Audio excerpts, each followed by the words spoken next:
What's up with it? What's up with y'all? We here for another interview with the man, Sir B. Wood. I tapped in with Brother from Vallejo, another talented black man in America, you feel me? So you know I tap in with him and keep these interviews rolling for y'all.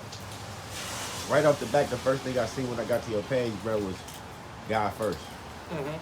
So it's like, that ain't something you normally see when you go to a rapper page first. The nigga might have pay me first or some other shit like that. Promoting, they campaigning every chance they get. Yeah. But a nigga let a nigga know you a God-fearing man, you feel me, no matter what.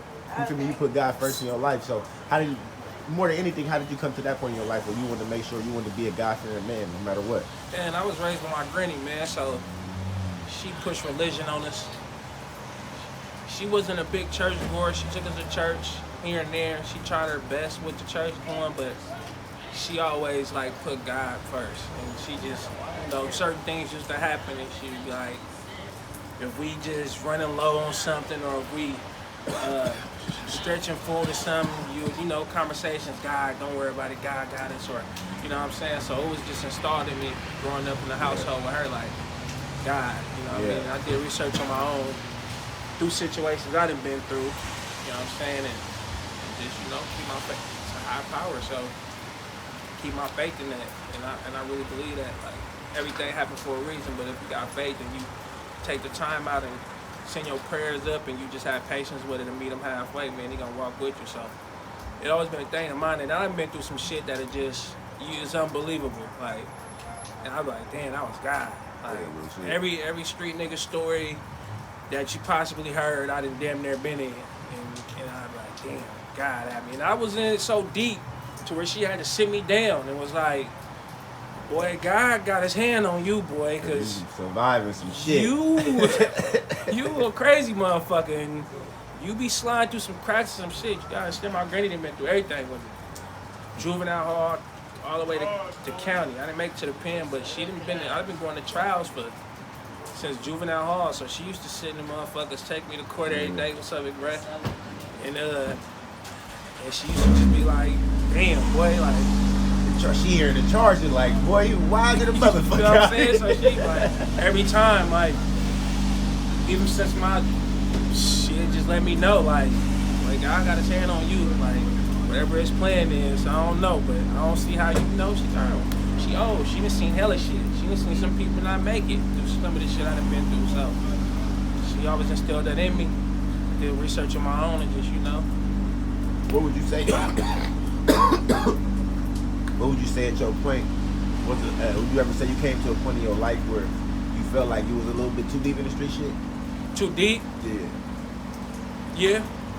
When I got fed up with it. You get fed up with something, you ready to go all out. Yeah. You know what I'm saying? So I got to a point where I was just like, I'm tired of this shit. Like, I'm just tired of niggas speaking on me. I'm tired of niggas playing with me. I ain't never been a nigga to play with like that. Like, niggas try you, whoever, niggas gonna try you wherever. We in the hood, we in the streets. But it just got to a point where it's like, I'm tired. Like, I'm tired of niggas even thinking. Like, one nigga, then that nigga don't succeed, here go another nigga. And it was like, man, you know what, I'm tired. I was ready to crash, like, and shit. I just was just like, fuck it, I don't care about living, I don't care about dying, none of that shit. I'm just going all in for it. And that's when a lot of shit transpired. So when you start fucking with the rap shit? I was fucking with the rap shit back in high school. I always fucked with it, like writing here and there, going into juvenile hall and shit like that. But my little brother and my little cousin was the first ones really just writing shit. But I really didn't take that shit serious until I really, probably I was like 16. Not even serious. A partner of mine, I didn't tell this story before. A partner of mine I met in juvenile hall, they was rapping. I already was fucking with it, dude. My big partners, my big brothers and shit that I came into homes with out here in the streets, they was fucking with it. We had a squad and them niggas was rapping. We was just with the squad, you know what I'm saying? So I always fucked with it here and there, fucking with them, you know what I'm saying? But when I came home and after I met Brad in juvenile hall, they was going to the studio one day and I just went with them.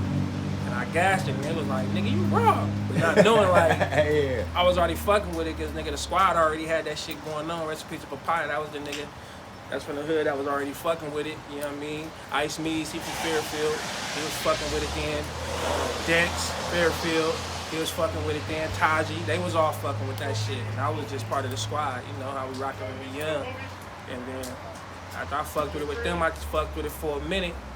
But I was still in the streets, so I was just like, oh, it's whatever. It's just something I can do. I wasn't nothing that I was really like, oh, I'm finna do this shit. This is what I'm gonna be when I get older. I was really thinking I was gonna get rich off doing some other shit.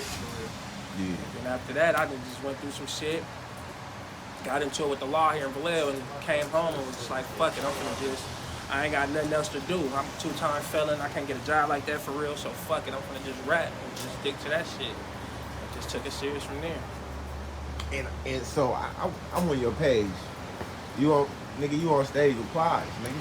Oh boy. It's not regular. Nah. It's not regular. That right there. You feel me? That shit right there was like, it's crazy, cause my partner from the town, Jay, man, we talking when I get there. First of all, when I get there, I got a clothing line, so I came even just to bring him a shirt. Like every time an artist comes to the Bay, I just try to give him some piece of my clothing line, work through my resources, and just, you know, keep campaigning. Respect it. Same Motherfuckers was acting funny at the dodo. They didn't know me. It wasn't no hard feelings. It wasn't no, you know what I mean? They just didn't know me. So I'm like, man, I'm just trying to keep networking, you know? But you know how it is in the Bay. But I was just rocking out. Like, the whole night was shitty. You feel me? I'm like, damn, nigga acting like this with a nigga. I'm just trying to, you know what I mean, do something, just trying to give my shirt to the nigga. But I'm like, fuck it, it's whatever. I'm in the crowd, I'm just rocking out. But before that, me and my partner from the town, Jay, he got an artist named Young Simi, that's my boy too. We talking about it, and he saying the same shit, like, sir, nigga, like, boy, you really, like, nigga, you putting on, like, nigga, you going crazy. You think people don't see you, but they see you, bruh. Like, keep going. He like, nigga, watch it. And same thing, God. He like, nigga, on God time it's gonna happen. Whoa, whoa. He like, nigga, God, watch, it's gonna happen. When it happen, he like, it's gonna be so different, it's gonna be big. We just talking about it, nigga. Next thing you know, Plies come out. And I'm telling him how, like, man, they acting funny with me, man. I'm just trying to get Plies a shirt. He come out on stage. He rocking his set, and I'm just rocking with him, because nigga back when Plies came out, he was the nigga. That Real Testament was like a street nigga dream, and back then, like, even though I was young, I was in the streets, so I felt everything he was talking about, because that's the shit that's going on around me. You feel me? So I'm rapping a song, he played one of them ones, and I'm just going in, like, nigga, he talking this shit right now. And now, you know, you've been through that shit, you know how that shit go, you feeling it, like, nigga, I slap Plies to this day. So I'm really, like, into it, like, especially Real Testament. That nigga stopped the whole show and just, hey, man, tell Dog to come up on stage, man. Like, tell Dog, him right there. Tell him to come on stage. I'm like, boy, this shit crazy. I don't know this man with a can of paint. You feel me? Jay looked at me, just see, I'm like, this shit crazy. Brought me up on stage. I had some coats out at that time. I was able to get in the coat. Like, man, this all I came for, to just give you this coat. Like, nigga, I want you to wear this coat. You know what I mean? I'm just pushing my line. That nigga put me on stage with him, shouted me out. Nigga, when you come to Florida, tap in with me. But you know, niggas be caught up in the moment. I know he was just giving the real nigga props. Nigga, put a song on for Dog, cause Dog and this motherfucker word for word with this shit. Put a song on and fucked with me, and I just was like, man, that's all it take. Like, was it actually one of your songs? Or? No, it was his song. Okay, but you know, I rocked it out with him. But it was like, when it's gonna happen, it's gonna happen. Yeah, like back to the God first shit on God time. Like, I don't know that man from a can of paint. He just all of a sudden picked me out of the crowd, and I already brought that energy to the venue. I'm coming for this. I'm coming to give him a jacket. I'm coming to promote with him. I'm coming to holler at him. So with the tension I had at the door, I could have been like, man, fuck y'all, I ain't finna stay, I'm finna go. You know what I mean? Took no for an answer and kept it lit. But I'm like, you know what, I ain't even gonna act like that. I'm gonna pay my little fee, here you go. I came to work my twist, you feel me? So I'm gonna keep on knocking on doors. So I stayed here. Like, fuck it. And he picked me out of the crowd. I'm like, wait, God, it's gonna happen when he says it's gonna happen. I'm coming to Pippin. That's real. Another thing I was on your page that I seen is a motherfucker I'm fan of is Murder. My boy. Motherfucker good actor, nigga. My boy. Period. The nigga Murder can act, Pain. man. The nigga can act. Man, Murder Pain. See, a lot of people didn't know I got put on Murder Pain by somebody else. So I was already up on top of all his movies. I had an all-white party for my 30th, and I was finna bring him out here and they canceled me. I booked him, and through my partner Ashley, she knew him. I booked him through her, and they canceled on me. The Rock in the city, they canceled on me. But I'm promoting heavy. He was finna come out here to the South, out here and come to Eminem's and fuck with us. But they canceled it because of his name. But they wasn't on him. Oh, They like, oh, we don't want nothing to do with murder at the venue. But I'm like, bro, this is an actor. Like, this is the next Denzel. Like, this is the hood Denzel. Y'all ain't even up on game, not knowing that this gonna bring everybody out for real. Yeah. So he ended up coming back out here fucking with my partner Mook from the town, from Oakland. And I'm like, Mook, tell Murder, Sir V. Wood, say what's up. And Murder was like, man, what's up with bruh, man? Because we already exchanged everything, but she got canceled, so we had to stop. But he still remembered the nigga. And I'm like, man, I still want to be able to work with you, you know what I'm saying? And put something together. I got some gear for you and all that shit. Mook told me when they was there, I yanked up on him. Exchanged the gear and shit. I'm like, what's up? I got something hot right now. I'm trying to just shoot a video, man. Let's do it, man. He showed the nigga some love. He like, nigga, let's do it. Like, nigga, we already was supposed to do this. We already had a relationship we was working on and building. And we gonna get on that. And you know what's so crazy? It's crazy. It's crazy because my partner who actually introduced me to him, rest in peace, she just passed today. Damn. I got the DM today, man. Our folks reached out to me like, I know you don't know me, but she was my tax lady. Huh. But on top of that, she used to put me on plays. You know what I'm saying? Yeah. So she hit me today, man, early this morning, like, I know you don't know me, but Ashley, I'm letting you know Ashley passed away, man. Rest in peace to Ashley.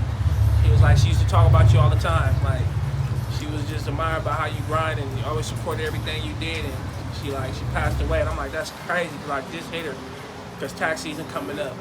And I was supposed to go check on her because she posted, she had some shit in her nose, but I remember when she got sick, so rest in peace to Ashley. Shout out my condolences to the family, to all her sons and shit, man. She was a good people for real. But yeah. That's real. And then, nigga, I want to get into your rap style a little bit before we end this shit.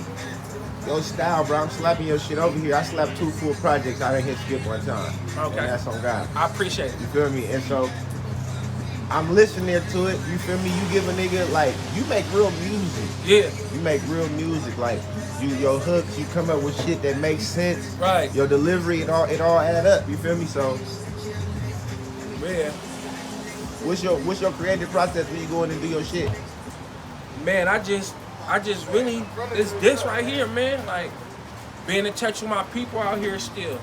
Being able to still pull up to the stores, man, and pull up to the hood and fuck with my peoples. And, you know, life is a journey.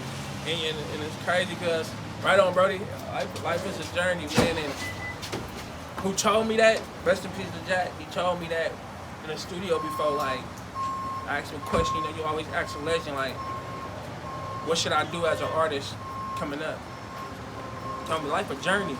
Everything you do is part of your art. Everything you into, how you come up, do music more than anything, but remember, you're speaking for the people. So, just by action, I'm already in tune with the streets. I come from them, so it's just that being out here still, I'm still out here, being able to pull up. I still, when I see the less fortunate, they ask for something, I'm still giving them 10s. I'm not judging them about their situation, being in touch with the people, the realness, the authentic, the reality of what's really going on, instead of pretending like I'm just this big ass artist and my shit don't stink. Yeah. You know what I'm saying? Like, when I poop, that shit stink. You like a motherfucker to be able to breathe on you still. That's how I am. Like, I ain't gonna lie, I was out last night, I went to shit, and it was just so rappers, I be like, damn, the VIP shit is cool, but it's like if you got motherfuckers that might want to be future fans or do future business with you, sometimes you losing that money by being so bougie and being up in that section. So I was at shit last night too. I left early. I had business to do in the morning. But shit like that, like being able to still yank through. And I tell people that all the time. They be like, well, you gonna blow up, well, you gonna be big. But I'm like, nah, I wanna still be able to pull up and fuck with my people. I don't wanna be to the point to where, even though at a time it's gonna have to separate, and I know it's gonna come where I gotta bridge that gap, but still I'm regular. I'm not no better than nobody out here. Just got talent. That's it. I just got the talent. That's all. And I got hustle. The hustle came before I knew I can do this. So I don't want motherfuckers to feel offended or feel like they gotta treat me some type of way. I'm not coming to America. You know what I'm saying? Like, I'm with you. I'm on the side with you. I'm on the side of you. I'm beside you. I'm not above you. I'm not under you. I'm rocking with you no matter what. No matter what status I'm on, I'm with you. I'm not gonna act like I'm too good or none of that. Like, so when I do my shit, I want motherfuckers to feel it. You might be going through a bad day. Everybody's day ain't good. You know what I'm saying? And people be suffering from depression, be ready to commit suicide, be ready to go through all that. And niggas don't think about that shit because everybody want to stun on each other. Like, that's cool, get money, have fun, enjoy yourself. But remember the people that's at the bottom, you feel me? My mama always told me, don't stun on the bottom and don't go too far to the top. Stay in the middle so you can relate to both. And I respect that. You That's feel the same me? type of shit. I live by that. Nigga don't want to have to get too bougie. Nigga want to still be able to go to Walmart sometimes. You know what I'm saying? Like a regular chill. nigga, just sometimes. You know But sometimes the nigga might stunt. I'm just entertaining and doing what I love to do. Like, it ain't to the point to where it's like I'm getting hundreds of thousands of dollars to do this shit. So actually, I'm doing it for my own benefit. It's not. I'm not getting benefited off the shit. Yeah, I get shows here and there, 500 a show. That's cool. I'm not. That's something. That ain't, to me, it's like, that's the best thing going. Something for sure. I done paid rent off that shit. If a nigga pay you for your talent, bro, I done paid rent off that shit. You know what I'm saying? Like, I look at shit different. Like, so, I gotta keep producing some shit that they gonna feel. They'll be like, I want Circa come. When Circa come, I gotta have something to offer to bring to the table. I can't sound like everybody else. And plus, I'm really out here. I'm not finna fake and act like, oh, 1,000 niggas dying. Nah. I'm living real life. You know what I'm saying? Let's end that shit with what's next for you, bro. What's the next big move for you?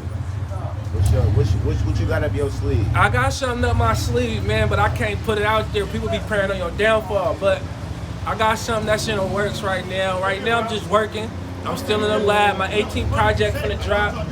That shit finna be up. I can't wait till that shit get done. I've been working. 18? My 18th project. Okay. Independent. I got some more shit to go listen to then. Yeah, my 18th project.